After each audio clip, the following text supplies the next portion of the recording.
Okay, magandang araw po sila at mga boss. Barangay Tabacao, Talavera, Nueva Ecija project. So modular cabinet.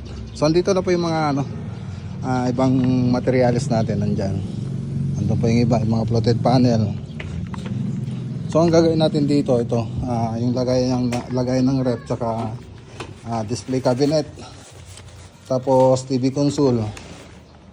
Ayan, so dito yung paglalagay ng TV console. Tapos yung yan, ma-retain na po yan dyan. So ito po yung design nya. Tapos dito yung sa may rep. Ayan.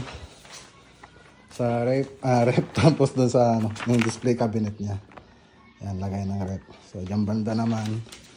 Tapos yung ibang ipapagawa naman dito yung sa may taas, yung sa may CCTV cabinet. So parang naka-floating shelves lang po siya. So dito ilalagay. Dito ilalagay yung CCTV cabinet. Nasaan yung drawing? Ito po yung itsura niya. So dyan po yung ilalagay. Okay.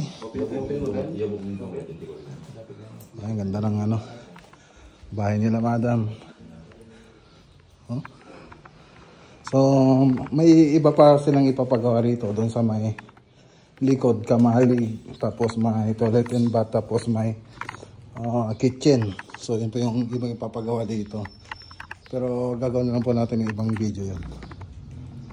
Alright. So, magandang araw po sila at God bless.